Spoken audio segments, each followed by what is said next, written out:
নতুন বছর তো চলে আসলো আর কয়েকটা ঘন্টা মাত্র।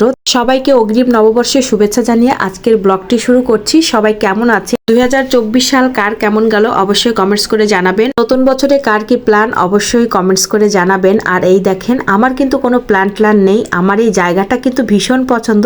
সবাই তো লাঠি ধরিয়ে দেয় পাহাড়ে ওঠার জন্য, আর আমি দেখেন গাছে ওঠার জন্য লাঠি ধরেছি। তো আপনাদের কাছে একটু হাস্যকর মনে হলেও আমার কাছে কিন্তু ভীষণ মজা লাগছিল। শ্বশুর বাড়ির এই জায়গাটা আমার এমনিতেই ভীষণ পছন্দ। তার উপর দেখি ইয়াবর একটা তেঁতুল গাছ এখানে ভেঙে পড়েছে কিছুদিন আগে যে ঝড় হয়েছিল, এটা দেখে তো আমি আনন্দে আপ্লুত হয়ে গিয়েছি। আমি কখন ভিডিও করতে যাব, ওখানে রিল বানাবো, এইটা নিয়ে আমার এখন মাথায় চিন্তা। তো যাই হোক, সবকিছুতে আমার শাশুড়ি মা কিন্তু হেল্প করছেন। ভিডিও করছে একজন, লাঠি একটা ধরিয়ে দিয়েছেন আমার শাশুড়ি মা। তো জীবনে যদি কখনো নিজের প্রচেষ্টা ইনকাম করেন তখনই বুঝতে পারবেন শ্বশুরবাড়িতে কত আদর যত্ন পাওয়া যায়। যেমন দেখেন, এই গাছে আমি উঠতে পারছিলাম না বলে একটা লাঠি ধরিয়ে দিয়েছেন, ইয়া বড় লাঠি, যাতে আমি পড়ে না যাই। তো যাই হোক, এটা আসলে একদম সত্যি কথা। তাছাড়া এমনিও উনি আমাকে অনেক ভালোবাসেন।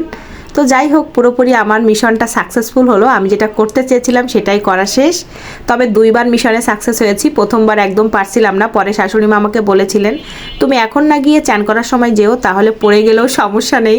আসলে পড়ে যাওয়ার সম্ভাবনাটা বেশিই ছিল। সে প্রচেষ্টা তো দেখাইনি, কত কষ্ট করে যে ওখানে আমি গিয়েছিলাম। তো যাই হোক, ফাইনালি সাকসেসফুল হয়েছি। আর এপাশে দেখেন, আজকে আমার ননদের হাজব্যান্ডকে খাওয়ার ইনভাইট করেছি, তার জন্য অনেক কিছু রান্নাবান্নাও হয়েছে।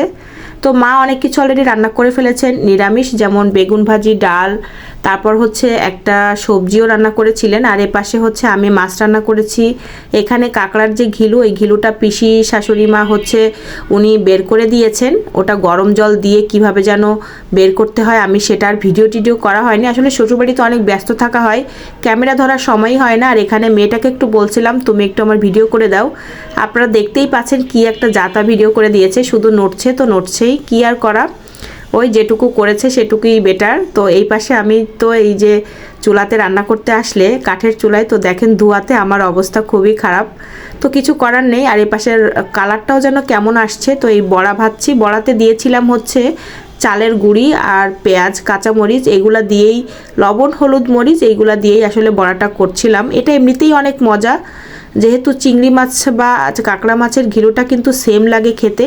তো যারা খাননি তারা তো বুঝবেন না, যারা খেয়েছেন তারা তো জানেনই কতটা টেস্ট হয়। তো রান্না করতে করতে এক পিস খেয়েও নিলাম। আমি অলরেডি চান টান করে এসেছি, যেহেতু আমার ননদের হাজব্যান্ডকে খেতে বলবো, আমার দাদাবাবু। তো আমি বারবার এইভাবে বলছি কারণ আপনারা যাতে বুঝতে পারেন, এই কারণে। কারণ আমি যদি দাদাবাবু বা দুলাভাই বলি তাহলে আপনারা অনেকেই বুঝতে পারবেন না কে, এই কারণে। তো যাই হোক, আমার ননদ যেহেতু এখানে থাকে না, সেহেতু উনিই থাকে। আমাদের যেহেতু পাশাপাশি হচ্ছে ওনাদের বাড়ি, আমার শ্বশুরবাড়ি থেকে খুব কাছে।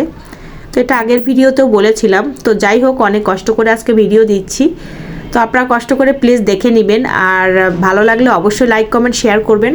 সবার খাওয়া দাওয়া শেষ, আর এখন আমি আর মেয়ে অলরেডি খেতে বসেছি। এই দিন আবার মেয়ের হচ্ছে খাতা দেখিয়েছে, মানে এটা অনলাইনে ছেড়েছে আর কি, সেটাও দেখছিলাম মোবাইলে। পাশাপাশি আমি আর মেয়ে বারান্দায় একটা টেবিল আছে, ওখানে বসেই খাওয়া দাওয়া করছিলাম।